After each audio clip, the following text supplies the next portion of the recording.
So as I was saying, if we are to understand the meaning of progress, knowledge, and the Enlightenment, we must remember that this took place and these ideas emerged in the context of the Atlantic world. And it is the Atlantic world that allowed, in fact, made possible the birth of consumer society. So as population increased in the 18th century, Western European population grew by 20% from 1700 to 1750, and cities grew. Between 1600 and 1750, London's population tripled and that of Paris doubled. And this in part is because of the decrease of the death rate, but also the agricultural revolution, which changed how people earn their livelihoods, which encouraged migration to cities and urban centers where commerce was developing. Cotton, coffee, tea, cocoa, and sugar were imported on an incredible scale. And this is what came from the Atlantic world and the slave trade. And these changed the ways in which people lived, especially the emerging middle classes. By 1740, every English country town had at least 2 coffee houses. By 1700, Paris had its first cafes. Tea time became an important British social ritual, providing occasion for neighborliness and family intimacy. It became the hallmark of middle-class ideal. And in fact, another important phenomenon was the emergence of the middle class, a class different from that of the aristocrats of the nobility and that of the peasants. Who were these emerging middle classes? They were made of merchants, civil servants, officials, professionals, landowners, and they developed a way of life that they deemed to be their own and to be radically different than that of the nobles, the aristocrats, or the peasants. And one of its distinctive hallmark was the ability to read and write, what we call literacy. Now, overall, rich and upper classes were more literate than peasants and the poor.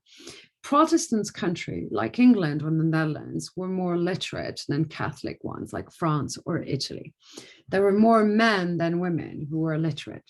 Still, a more literate reading public emerged, especially as books and periodicals became more widely published. This inaugurated what we call a reading revolution. It became extensive rather than intensive. That is, rather than reading one text over and over, like the Bible, people would read many different texts, and that were less permanent and that were more ephemeral and in very different genres.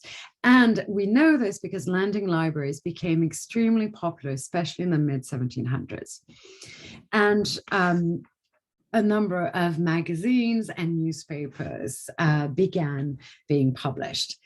People also began reading novels, a new form of storytelling, which became incredibly popular. Between 1700 and 1730, over 300 novels were published in France. And interestingly, there were many female characters in these novels. And this is the moment where we see the emergence of women authors. Another incredible popular form of reading, and which had been, in fact, for over a century, was the travel narrative.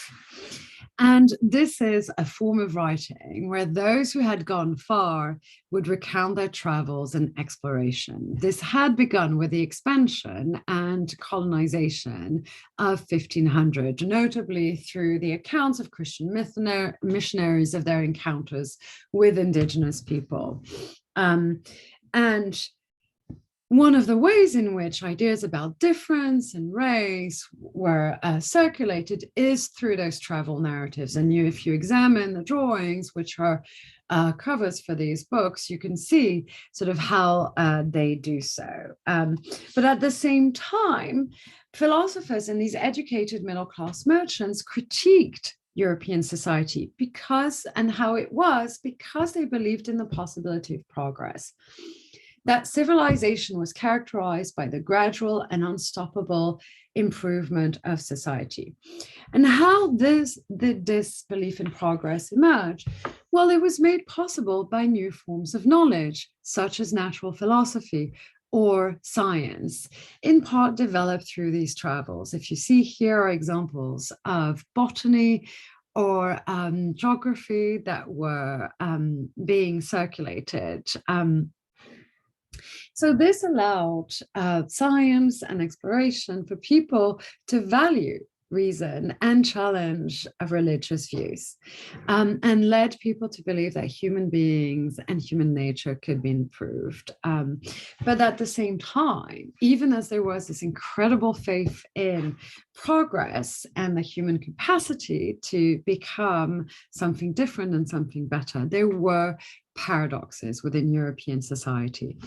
First of all, there was a paradox, again, as to who was equal within Europe society, a continent that was now predominantly Christian, either Catholic or in varieties of Protestantism, as you can see in this map. Yet what remained were the Jewish minority communities that had reconfigured and endured and survived despite persecution, and still having a second-class status in almost all European countries. The other question was, what was the status of women? And here we see the embodiment of women as astrologer and as astrology itself. And women themselves began contesting their own position, using, as I've said before, the language of slavery, tyranny and subjugation to argue for different relationships, and often comparing their situation to enslaved men and women. So this brings us back to the London coffee house. So the fact that this particular coffee house was even painted tells us it had become an important social practice in space. And this new space sums up what happened and how 18th century was created through the entire 18th century world, the Atlantic world, and the paradoxes that will emerge. And we see this, and we see the summary of this world if we examine the painting more closely. How? Well, if we look at the clothes and the wigs that these men are wearing, we can tell they are middle-class men, merchants, professionals, civil servants. Why? Because they wear muted colors. They do not have the kind of opulence and over-the-top finery that would characterize the nobility.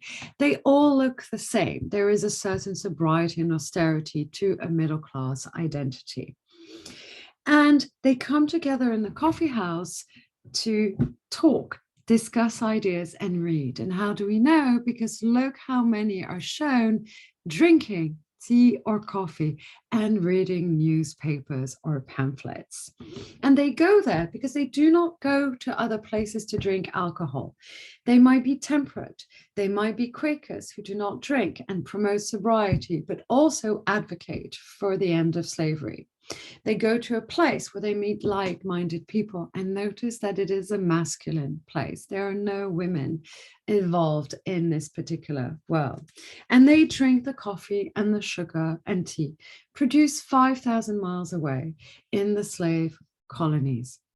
At the same time, they might discuss politics and read the newspapers with news of these slave uprisings in Jamaica in the 1720s, or news of the American Revolution later in the 1770s. They might be reading Daniel Defoe's Robinson Crusoe, published in 1719, and the story of Robinson's encounter with Friday and the meaning of the status of these two beings who are there in a quasi-state of nature on a far remote island. And while the painting tells us this is a white European society, they might also be reading and discussing Equiano's autobiography. And at the same time that they drink coffee, might even themselves be abolitionists. And these coffee houses are central to tell us about the birth of the Enlightenment and its paradoxes and silences. The silences of those who are excluded or considered not quite or not fully human. Those who have been enslaved, men and women, those who are not Europeans, but indigenous peoples, those who are not Christians, and women. And it is with this in mind that we'll look next week at the age of revolutions.